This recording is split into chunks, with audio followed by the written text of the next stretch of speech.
Today I'm cooking from my book again, and I'm making this lovely raw carrot cake, which is in the sweet chapter of my book. So let's begin. So I've started off by soaking 200 grams of cashews in some water. Ideally you want to let it soak for at least an hour, so you could even do it the night before if you're organised. I'm just finishing off grating 600 grams of carrot. So I get these lovely organic ones from Green Earth Organics, so no need to peel them, just give them a good scrub and get grating. Okay, then we just need to weigh out 300 grams of walnuts, 400 grams of dates. I'm going to blend these into kind of a sticky, crumbly mixture to help the base kind of squish together with the carrots and spices.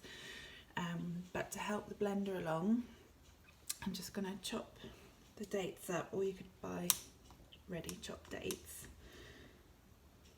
The easiest way to do that is just with some kitchen scissors. Okay, so I've chopped up all the dates, so that's the dates and the walnuts, and I'm going to pop it in the blender and just pulse it until it comes together into a sticky, crumbly mixture. So add that to a big mixing bowl with the grated carrots. So desiccated coconut, 150 grams. Okay, then that goes in with the carrot, walnut and date mixture. And then all we need to do is add some salt and spices.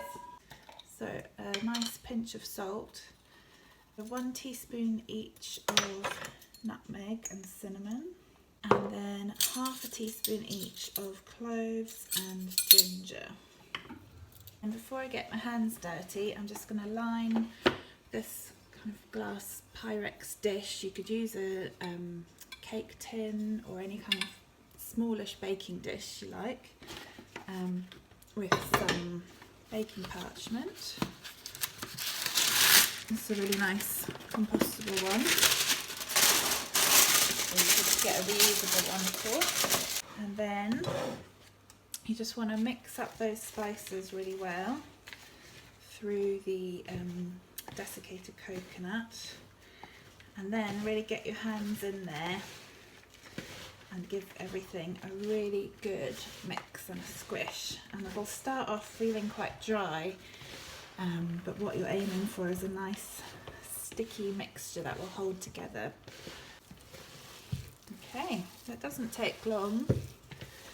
So once it gets to this stage where it can form a nice ball, then it's ready to pack into your lined tin. Okay, and if you wanted to, you could even make just little snacks. So instead of making a whole carrot cake, you could just squish the mixture into little balls like this, and then roll it in some more desiccated coconut or chopped walnuts or some sesame seeds or something like that, and then chill them in the fridge, and then they're a really nice little lunchbox snack or like a little energy ball. Okay, but today we're making a proper raw carrot cake, so I'm going to start packing the mixture into the tin. Just try and get it as even as you can, so make sure you get into all the corners.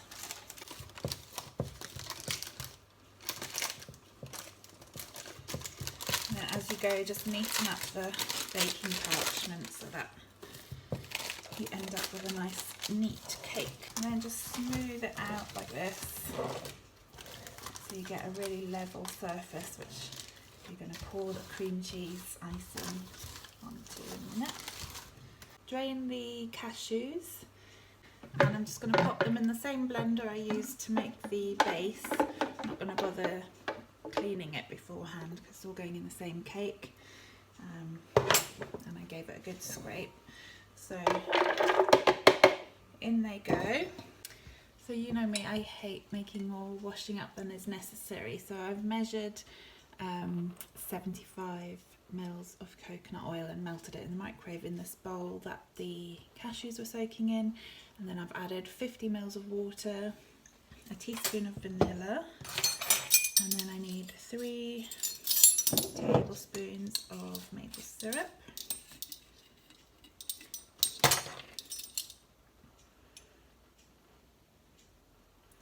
1 tablespoon of lemon juice,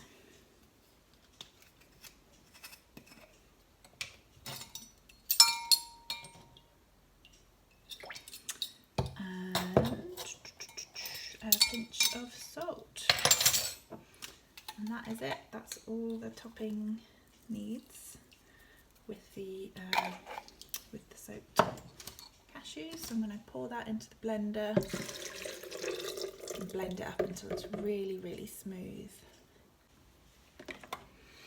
Okay, so the cream cheese topping, beautifully blended, really smooth.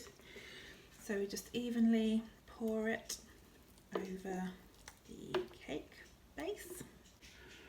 So just use the back of the spatula to gently smooth out and make sure you get into the corners an even thick layer of this icing. Just give the tin a little wiggle and a little tap on the work surface, just to make sure it's nice and flat and there's no air bubbles. And then you want to cover it up. So I've got this handy one that has its own lid, but you could just use a tea towel or something, and then pop it in the fridge to set overnight, or you can put it in the freezer for a couple of hours if you're in a hurry.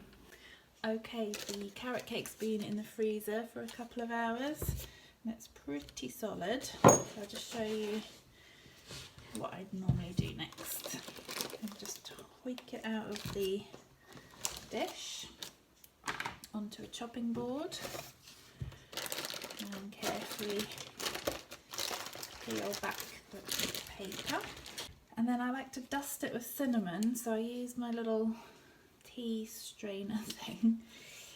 So just put a teaspoon or so of cinnamon in there. Give it a little shake. And then decorate it with some walnuts. And you can decorate it however you like. Some orange zest would be lovely. Pecan nuts or something like that. And then just go really sharp, big knife and portion it up however you like. I like to do little slim rectangles because it's quite a rich cake. It's quite filling.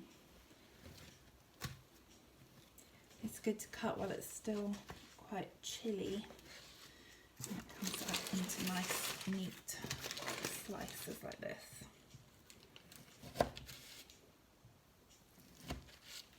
Okay.